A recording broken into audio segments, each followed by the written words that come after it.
Preventing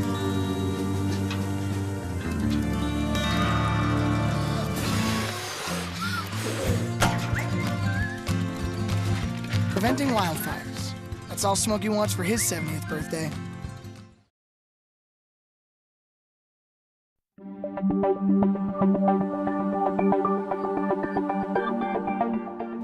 In Fairfield County, something new comes across my desk every day.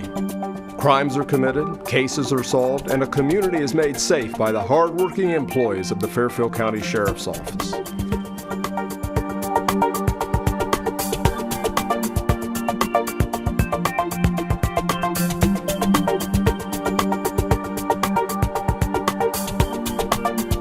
Welcome to This Week with Sheriff Dave Phelan, a weekly program here on LSN Television. We're also carried by a number of the radio affiliates throughout Lancaster and beyond. Do appreciate you, the viewers and listeners that join us each and every week. This show is actually produced and taped at Fairfield Christian Academy. Appreciate the students here. Our executive producer, Kelly Roberts, behind the scene, lines the guests up, the questions, does a terrific job behind the scene. We've got a great guest with us this week, Deputy Haley.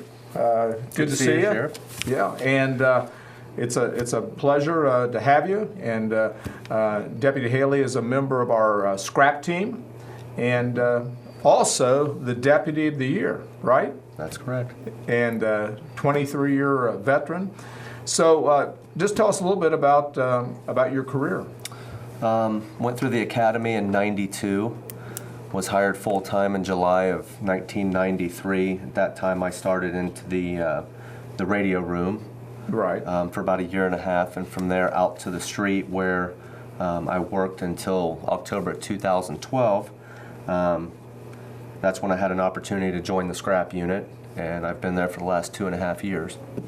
So, out of all your different assignments, is there one in particular that you enjoyed the most? What I'm doing now. What you're doing now? Without a doubt, yep.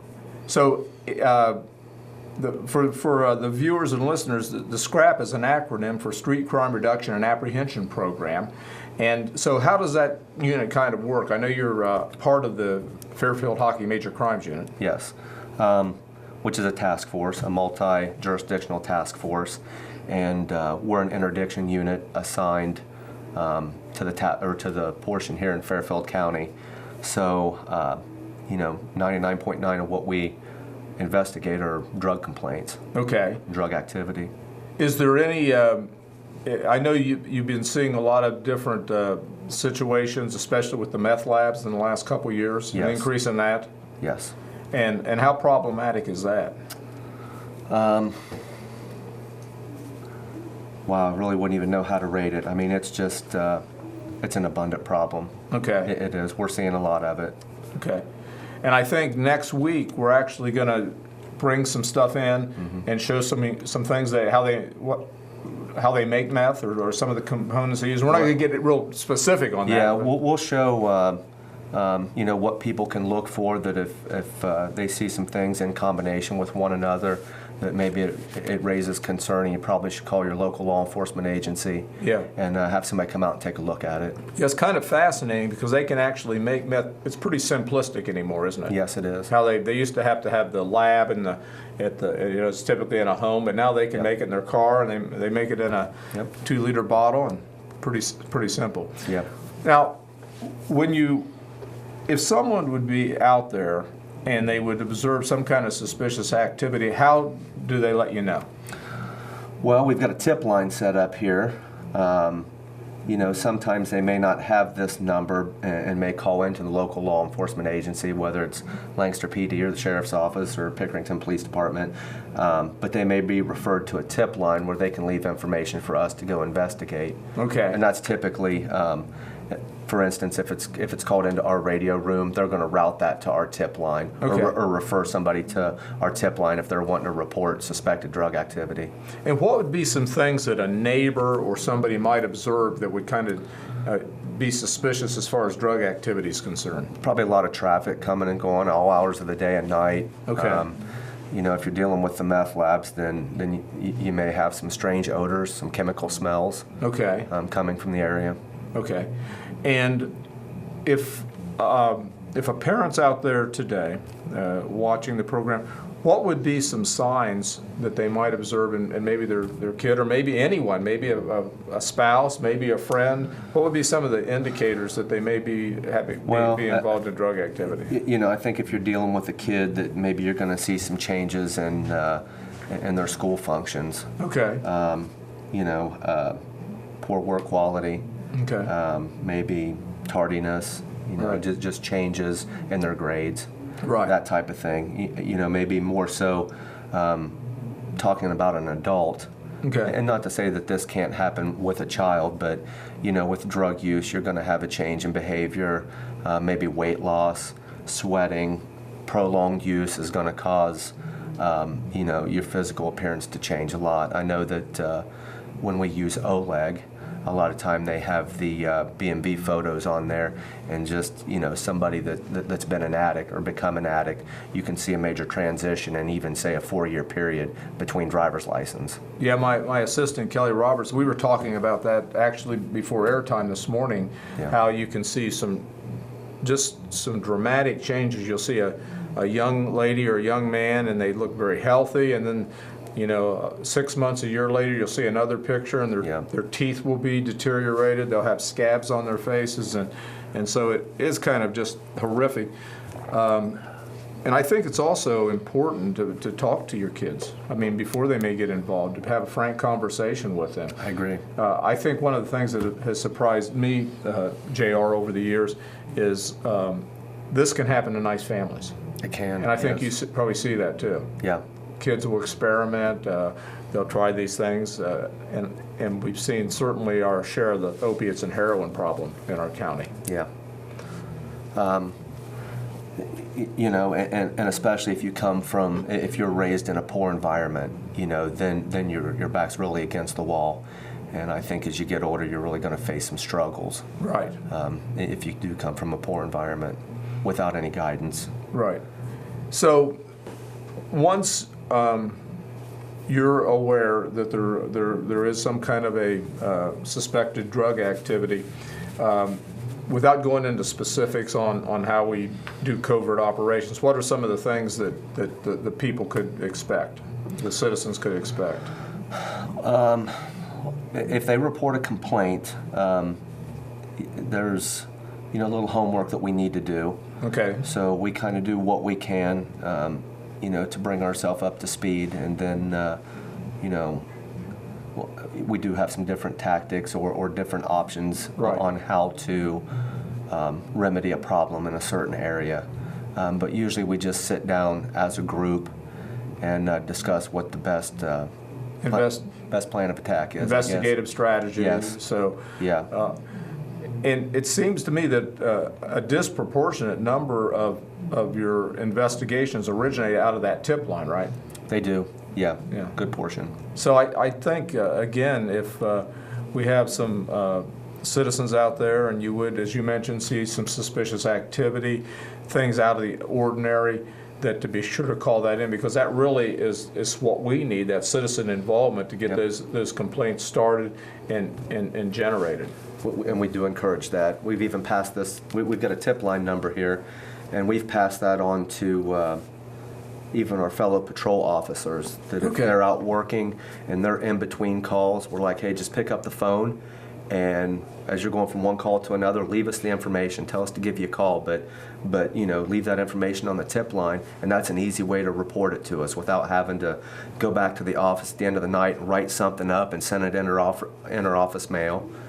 They can just give us that information through the tip line. And that's monitored daily. Yes, check daily. And I have that number in front of me. If you're out there and you want to write this down, it's 740-653-5224. Again, that's 740-653-5224. And we'll mention that again before we go off the air.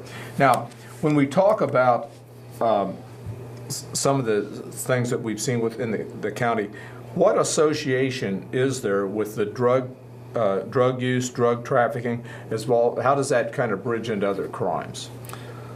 Well, often I've been approached by family members that you know, want to give us information, about another family member who has a drug problem, and they'll come to us and say, we've noticed that things have come up missing from our home.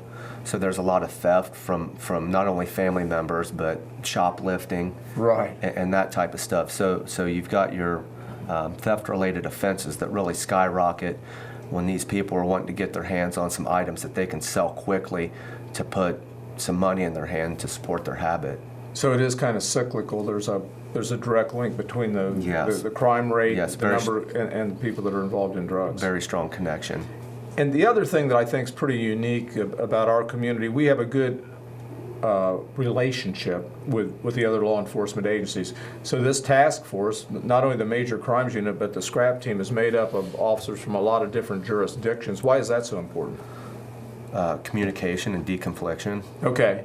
Communication mainly. Yeah. You got to communicate. Right. You have to be on the same page, and you can't be tripping over other people's work. So we've worked great together. I got a great supporting cast out there, and it's truly a team effort. Right. It's nice to be recognized with an award, but it is a team effort. Yeah, and again, it is really, as I mentioned early on the program, JR is our deputy here. We have an awards committee. There was a letter of recommendation from Sergeant Collins, and then we have a lot of applicants and different people. So it's certainly be nice to be recognized by your peers. Yes. And you've always done a terrific job. So for years and years, you worked in the patrol division. Yeah, long time. And so then you moved on to the scrap team now, what, 2.5 years ago? Yeah, great opportunity. I love the work. Yeah, covert operations and a lot of good things Yep. happening as far as that's concerned. Now, next week, we're going to actually bring some items in that you would see in a meth operation, right? And you've Yes. got one down here just to kind of show us a little bit what sure it would do. be. We can set that up there. This isn't the real thing, but this is, you see something that looks like that, where you've got liquids and solids in a container, you better be concerned, and I would say call somebody to come check that out, because that can go bad in a hurry. And you might find these sort of along the roadway, in a rental property, in the trash. You find them everywhere, don't you? Yeah, I mean, we just came through the winter, so when the snow clears, you find those laying in a ditch, and road cleanup crews, find them laying alongside the road. But they're in trash, dumpsters, just laying out in the open, of course, in people's homes. And I'm going to guess that this could be dangerous if some child or anybody gets messing with this, because these Yes. things they've been known to explode. Yes, they can, they build pressure inside, and what's inside, you don't want that spraying out if this bottle was to fail. Right. Because if it's on fire, it's gonna spray a flammable solvent, up to anything in its path. Right. Great. With us, our Deputy of the Year, J.R. Haley. We're going to be back next week. We're going to show some active ingredients you might see as far as a meth operation. Some of the things you're going to show us a hazmat suit that you have to wear, and Yes. it's going to be a very good program. So make sure that you set your calendar to join us next week. Again, Deputy of the Year, J.R. Haley, going to Thank join you, us Sheriff. next week. Do appreciate you, the viewers and listeners that join us each and every week.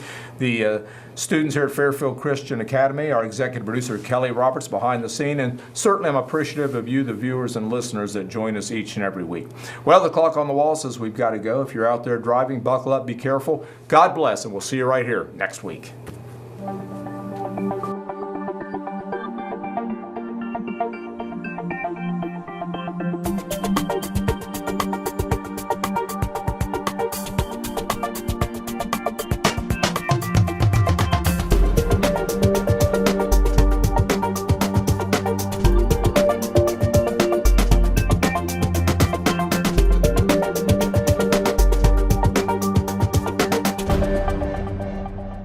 When it comes to choosing a school, parents who want the best education for their students look for academic excellence, skilled teachers, a safe school that encourages their values.